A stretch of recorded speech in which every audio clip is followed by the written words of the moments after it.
Hola grupo, buenas noches, ¿cómo están? Espero que se encuentren muy bien. Y bueno, queremos iniciar este video agradeciendo a todas las personas que nos han apoyado en el canal, pero en especial el día de hoy a Bruno Ayat Campos. Él es el escritor de estos dos relatos que están a punto de escuchar y en lo particular se me hicieron buenísimos.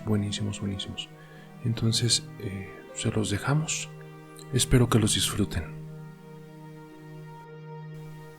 Las habladurías hacen daño dependiendo del caso que les hagas. Tienen cierto peligro cuando tu mente es débil. Es la ventaja de no tener una cabeza juiciosa. O por lo menos, eso es lo que me diagnosticaron los médicos del centro donde me tienen recluido contra mi voluntad. Antes de contar mi historia, haré una apresurada descripción sobre mí, ya que vendrán a buscarme en un rato, y creo que no les hará ninguna gracia ver lo que en mi pluma y en este lápiz afilado está grabado sobre el papel. Por lo tanto, no podré explayarme en los puntos menos trascendentales. Me llamo Frederick Wager. Hace 24 años que convivo en este envoltorio corporal. Vivo con mi familia, ya que soy soltero y aporto a mi casa lo que buenamente puedo, gracias a un honrado trabajo en la fábrica de metal. Mi vida, hasta hace poco, ha transcurrido como la de tantas personas en este planeta, tranquila y sosegada. Todo comenzó el día en que perdí a mi abuelo Henry. Fue un golpe duro para mí, ya que estaba muy apegado a él. Murió de una enfermedad muy rara y contagiosa. Sus últimos días de vida los pasó encerrado en una habitación del hospital, aislado de todo el mundo para evitar un contagio masivo. A nosotros, la familia, solo nos dejaban verlo a través de una pequeña ventana de cristal. Recuerdo que su último día fui a visitarlo sin que nadie más me acompañara. La enfermera lo dejó solo un minuto para ir a buscar un medicamento. Aquel momento, en vez de gustarme, me asustó. Todo pasó muy rápido, pero fue una señal.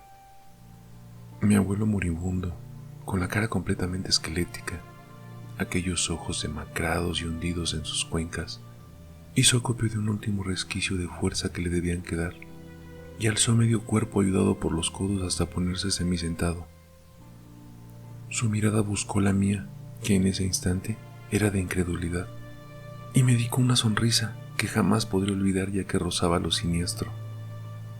Tras ese momento, el cual no sabía muy bien cómo definirlo, más allá de la palabra tétrico, cayó en la cama y con él cayeron las ondas del monitor cardíaco que lo controlaban, dando paso a un fatídico pitido interrumpido. El entierro fue multitudinario, ya que mi abuelo fue una persona con una gran vida social. Como yo, en eso también nos parecíamos mucho. Mi aflicción era muy grande, pero mi mente divagaba sin poder evitarlo, trayendo una y otra vez aquella imagen siniestra que me regaló mi abuelo minutos antes de fallecer. Cuando terminó aquel rito de sepultura y la gente fue abandonando el cementerio con un orden más que paulatino, la familia más cercana nos quedamos para llorar aquel último adiós en la más estricta intimidad. Una vez terminado aquel homenaje lagrimoso y con la noche empezando a dar señales de vida, comenzamos a abandonar el camposanto. Yo me quedé al último, ya que estaba embobado mirando aquella foto que la familia había elegido para recordar al abuelo. Entonces, tal vez presa del momento, tal vez absorto por las divagaciones nocturnas, me pareció escuchar algo parecido a un rasguño.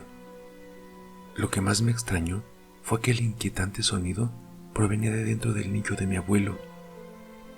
Por un momento noté cómo los músculos se tensaron sin poder hacer nada.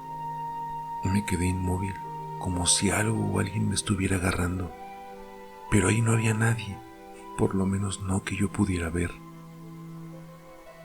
La voz de mi madre desde aquella puerta del cementerio me liberó de aquella extraña sensación y me apresuré a salir de ahí, no sin antes destinar la última mirada a la fotografía del abuelo, que parecía dirigirme una sonrisa más amplia de lo que creía haber visto minutos antes.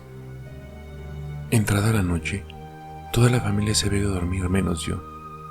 Estos últimos días habían sido largos, intensos, pero sobre todo tristes. Pese a todo, no tenía sueño. Demasiadas dudas ocupaban mi cabeza.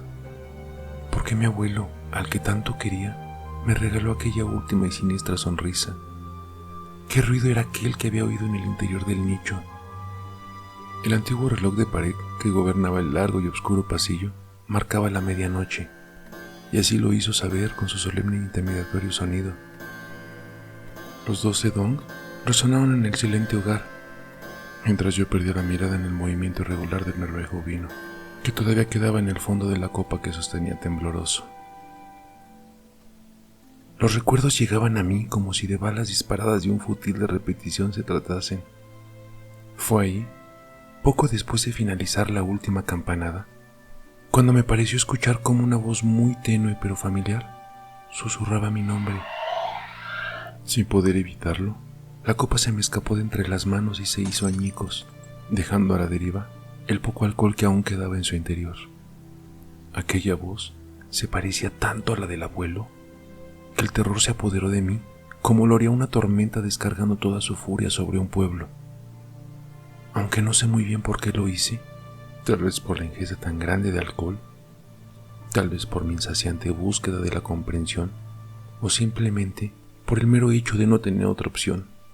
Sea como fuere, me levanté de mi arcaico sillón y salí de mi apacible hogar, dejándome engullir por la negrura de la noche. Al rato, sin apenas darme cuenta de nada, me encontraba abriendo la vieja puerta oxidada del cementerio. Podía sentir cómo entre sus finos baquetones se filtraba un aire enrarecido que bañaba mi cara por completo. El chirriar no cesó hasta que dejé de empujar.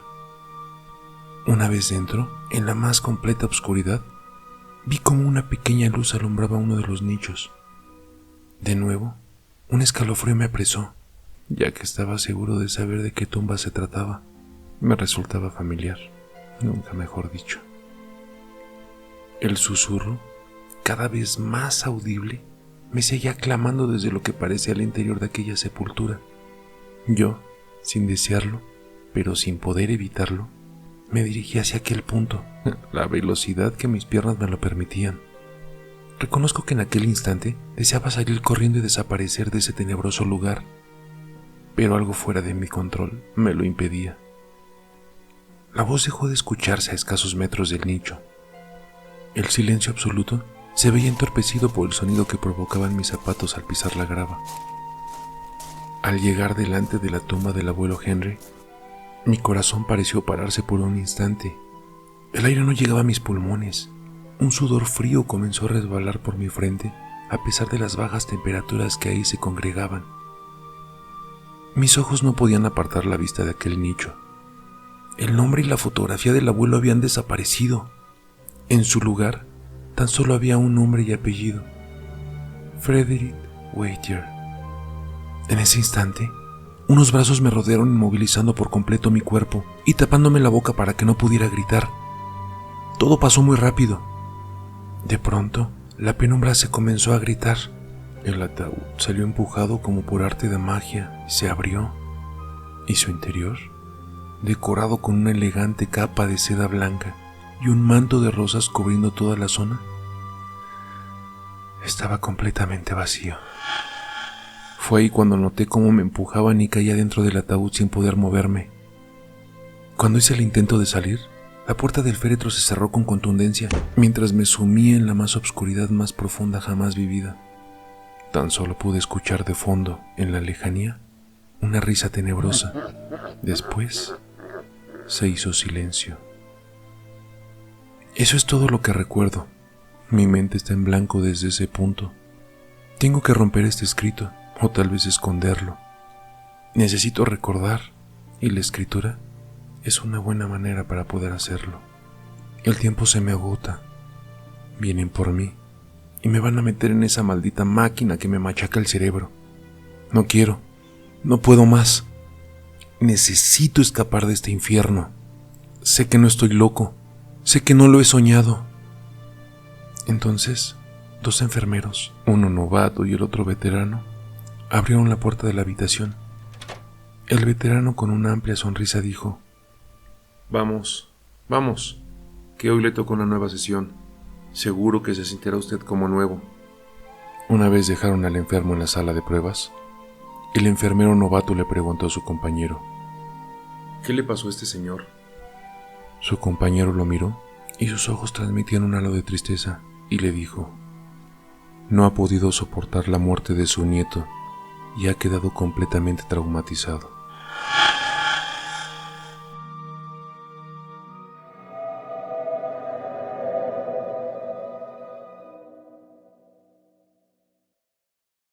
Grupo, muchas gracias por haber llegado hasta aquí. Nos queda un relato más. Somos amantes de las películas clásicas de terror. Entonces, bueno, Bruno escribió este relato de una de mis películas favoritas. Y vamos a escucharlo, no sin antes recordarles, grupo, por favor, suscríbanse. Si les está gustando nuestro contenido, compártanlo. Denle una manita arriba. Y déjenos algún comentario, saber cómo vamos. En verdad, esa es la mejor forma de ayudarnos. Así que, sin más, que lo disfruten. Mi papá cuida un hotel y escribe historias. Son historias para gente grande, como mamá y él. Dice que los niños y las niñas no las podemos leer. Nosotros tenemos que leer cuentos. Esos que me lee mamá por la noche antes de ponerme a dormir. Cómo me gustan los cuentos. También me gusta mucho la voz de mamá. Es tan bonita. Aunque a veces la voz de mamá cambia. Alguna vez, cuando no me duermo, la escucho hablando con mi papá en su habitación. Y esa voz me da miedo. No parece la de mamá. En cambio, la de papá se oye igual. Pero mamá grita mucho, me da mucho miedo. Menos mal que cuando viene a la habitación pone la voz bonita, esa que tanto me gusta, esa con la que explica cuentos. Estoy contento, falta poco para Halloween. Me encanta ese día. Iré con mis amigos a hacer truco o trato y nos darán un montón de caramelos. Me gustan mucho los caramelos, sobre todo los de fresa. Pero para ese día aún falta un poquito. De momento, paseo con mi triciclo por los pasillos del hotel que cuida mi papá. Me divierte mucho. Paseo por todo, aunque a veces veo cosas. No se lo digo ni a papá ni a mamá, porque se enfadarán conmigo y no quiero que se enfaden. He conocido a dos niñas iguales, parecen repetidas. A veces se ponen en medio del pasillo y no me dejan pasar. A veces ponen una cara muy fea. Otras veces hacen cosas malas, muy malas. Cuando hacen esas cosas tan malas, me doy la vuelta y me voy. También hay ascensores que abren sus puertas y sale un río de sangre. Aunque yo creo que es mermelada de fresa. Igualmente me asusto y giro mi triciclo para irme corriendo, porque la mermelada me persigue. No se lo puedo decir a papá porque está escribiendo y no quiere que le moleste cuando escribe, y mamá está lejos, en el cuarto, arreglando cosas. Hoy he pasado por la sala donde escribe papá, pero no está escribiendo, me está mirando. Esa mirada me da miedo, mucho miedo. Me mira fijamente y tiene una sonrisa que me asusta. No me atrevo a decirle nada porque está en su momento de trabajo y se enfada si lo molesto. Pero no está trabajando, está mirándome con una sonrisa que me asusta. Entonces me voy y veo a las niñas iguales que me sonríen como mi papá, y mi mamá no está. Entonces paso por un pasillo y oigo voces que dicen mi nombre. No veo a nadie. Pedaleo rápido, muy rápido. Entonces veo a papá que se va para arriba. Se mete en el ascensor de la mermelada de fresa, pero no sale mermelada. Está limpio. Mi papá me ve y sonríe. Esa sonrisa que me da tanto miedo. Yo sigo paseando y oigo gritos. Parece mamá. Está gritando mucho. A papá no le oigo. Ahora oigo ruidos, golpes y gritos, un montón de gritos. Me tapo los oídos, no quiero oír. Me encuentro mal. Entonces los gritos paran. Estoy mejor. El ascensor baja y de él sale papá con mucha mermelada de fresa en la ropa. ¿Papá? ¿Papá? ¿Qué llevas en la mano? ¿Papá?